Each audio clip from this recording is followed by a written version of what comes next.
Evening.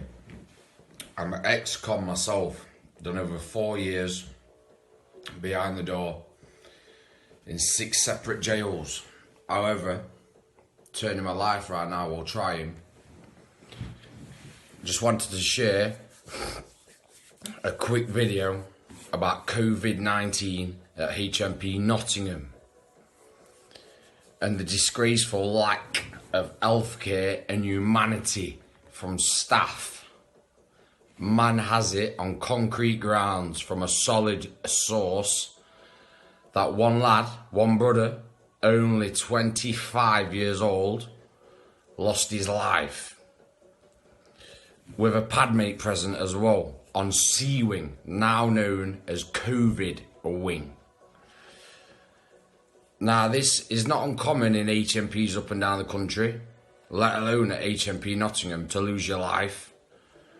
However, when you have a padmate, well, we all know even at the worst establishments like HMP Nottingham, you should still be able to get help. But this poor brother who lost his life had been complaining for 3-4 days about having blatant COVID-19 symptoms. What can I say? He couldn't breathe. His padmate said he couldn't breathe. He was sweating, coughing. His condition deteriorated for his last night, and the padmate was on the buzzer all night. The poor man couldn't move, couldn't eat, sleep, couldn't do nothing, couldn't drink apparently. He was begging for help. His padmate was screaming, banging at the door all night. Nothing, no screws, no medics, just leaving him to fester in that cell. Horrible. And with a padmate, wow. We also know City Hospital's only just round the corner from the prison. A tennis ball's thrown away. For anyone who don't know, it's about a 5-minute drive, tops. For anyone who don't know the area, so it's shocking to leave a brother for days.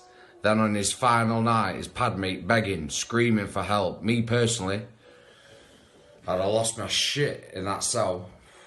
Lost my shit, especially if it was a close friend or a mate, somebody I knew in the prison or out from the outside.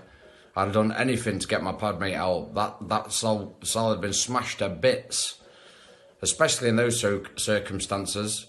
I've been told the kid who's still alive is traumatised. The padmate. It's easy to see our PTSD, anxiety, depression and various other mental health conditions can be developed or caught like this virus, COVID-19, that's killing people up and down the country, let alone in this prison system. But it's not being reported though, is it? It's being kept under wraps. But this poor lad was only 25 who lost his life at around 7-8 a.m. in the morning. I've been told he passed away. They unlocked him at about 7 a.m, which is just before unlock. The normal unlock time, for anyone who don't know, is around 8 a.m. So they didn't specifically run to his aid, did they, at about 7 a.m. They was already in the prison. They didn't make any special grounds there, did they, to help him.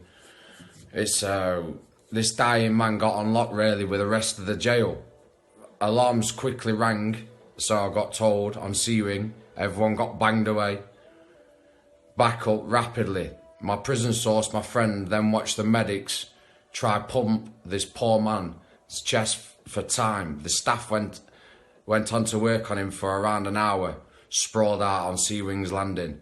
My source was in the cells opposite and watched this terrible death, this preventable death, a sad death. Even my friend and source said it was sad to watching a man die like that. Bearing in mind this death was end of March or April, early April I believe. I'll check the dates and post it. Now it must have been end of March I believe, because at that time I don't think lockdown had begun. But it was imminent and just about, so in my eyes and the man's eyes in there, the screws didn't believe this brother who died when he was complaining about COVID-19 symptoms in the days prior to his death. Do you know, because COVID was just coming around I don't think the screws got a fuck or understand what was happening. They probably thought it was Mamba, but it weren't Mamba, was it? At that time, the world was just starting to learn what COVID is and does, as this poor fella learnt the hardest way. Unfortunately, God bless his soul, R.I.P. My poor jail source and friend, who's just starting 32 years for manslaughter and conspiracy to commit robbery, is one of the biggest problems in the East Midlands, yet still said it was very sad to watch. And I can imagine, if it's sad, it's sad. If my source is saying that, you know it's one of them ones. So you put yourself there, put yourself in them shoes, being in the cells opposite, hearing this man's padmate on the buzzer all night, banging at that cell door, screaming, and he's told staff for days as well. No good.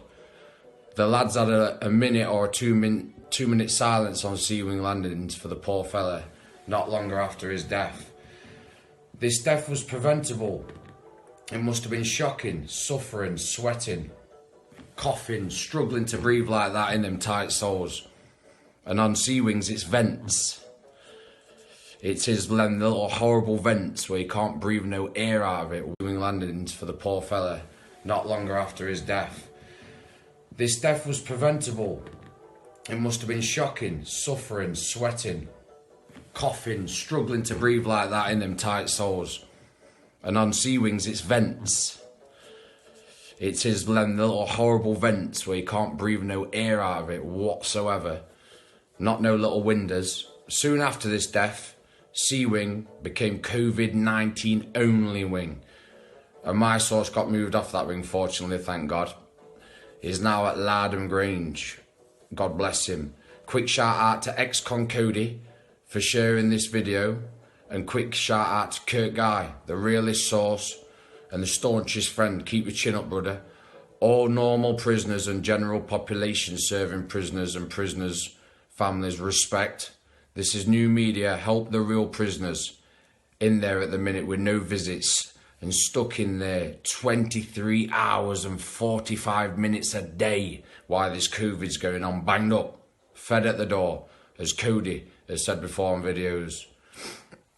Stay safe and reach out to them and share stories about COVID-19 in HMP. Peace out from Copping, from the Midlands. Thank you. God bless.